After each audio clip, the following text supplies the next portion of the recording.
positions from your longer irons, for example, from 15 to 13. Now, how far we stand from the ball, a very crucial part of the game again. Here I've got a driver. Now, if I stand too far from the ball like that, my posture is completely ruined. My back is too far curled over, I cannot make any power swing of the club. Or if I get too close, like this, I can't make a backswing. Here the device is going to show you exactly where you should stand. The club should be about 4 inches above your knee, about a hand's width above your knee, and the device is going to do all that for you. For the driver, I'm set up absolutely perfectly now to hit it right down the middle of the fairway. You can vary the distance you stand from the ball by adjusting the variable cursor. We recommend you set it at +4. For a height of 5'6" set it at 0, and set it at -4 for heights of less than that. A short game. Probably the most important golf shot in the game of golf. We all love to hit the ball miles, but without being able to get the ball into the hole, we've got no chance of scoring. Here we have just one apparatus for the stance, and it's positioned at the word chip. We place our right foot beside it like that, which will enable us to move our toe towards the target line, and our left foot nice and comfortable, about 6 inches apart. Here we have the ball positioned where it says chip, and now hands in front, swing back and down to the shot. Perfect result. Set the right-angled position bracket to the word chip. Now move the centre rail to C. Place the ball beside the pitching and sand wedge mark. Pull the target rail back. Take a stance with your feet about 6 inches apart and open your stance slightly. You are now ready to take your chip shot. Beautiful shot. Oh man.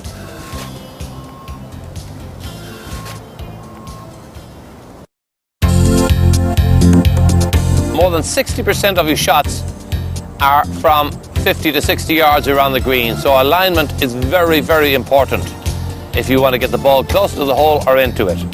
And here we've got a putting aid this time, which is latched on to the golf aid, and it just slides along the bar into the putting position as is indicated on the marker.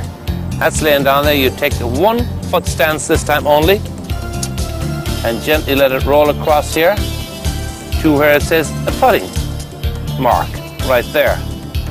Then we take the center cursor and we move it right back to where it says T for putter, as in there. I'm going to align it now to the pin like there. Stand back behind and adjust it to the line we want to hit the ball on, which we think is like here. That should be absolutely spot on to where I want to aim. Take your stance because it's already indicated to you on the alignment. Line up to the ball.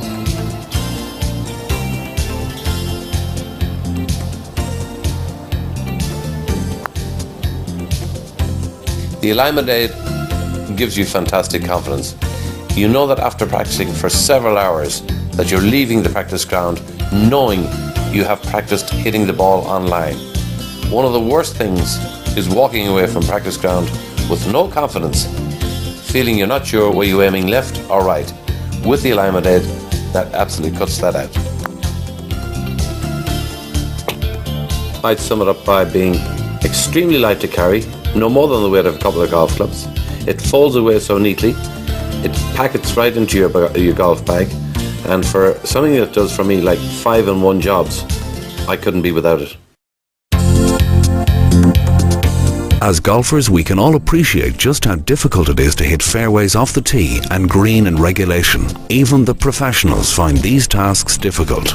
Statistics for the top professional players on the European Tour show that the best players are hitting 80.7% of fairway, 11.3 by 14, and 75.8% of green, 13.7 by 18, per round. It must be stressed that these are the best figures for the top players. The more fairways and greens in regulation that you miss, the more difficult the game becomes and the harder it is to put a score together.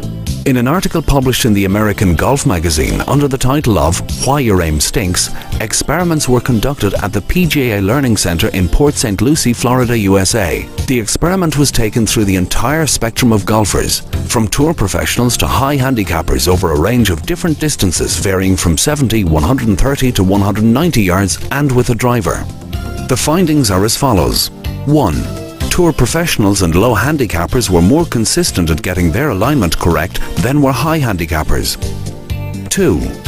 Club face aim and shoulder alignment mistakes for amateur golfers were double that of tour professionals. 3.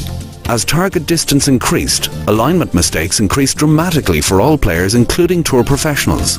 4. The off-target distance error almost doubled from the 70 yards range to the 190 yards range. All players aimed better on the range while practicing than they did on the golf course. 5. The average club face error increased by 16% from the range to the golf course. 6. Aim errors for 13 to 20 handicappers were 80% or almost double that of 0 to 5 handicappers. The driver was the club that produced the biggest aim error. 7. The 6 to 12 handicappers group misaligned their shoulders on average 5.65 yards off all targets. 8. The article concludes that most golfers find it difficult to aim correctly and that better aim and alignment correspond to lower scores, and also that all golfers, including tour professionals, can improve their aim. The article also concluded that on average you lose 1 stroke for each time your ball is off the fairway, even if you make a good swing while trying to get the ball back in play. Aim and alignment errors create off-target shots, and off-target shots lead to a loss of strokes. This is conclusive scientific evidence that all golfers should increase their aim accuracy in order to reduce their scores. This is conclusive evidence that if you improve your alignment, your score will automatically improve even if you haven't improved your swing. Golf's Alignment Aid not only improves your alignment, but it also improves your ball positioning and posture, and gives you a constant stance width with correct feet placement for all clubs on all shots.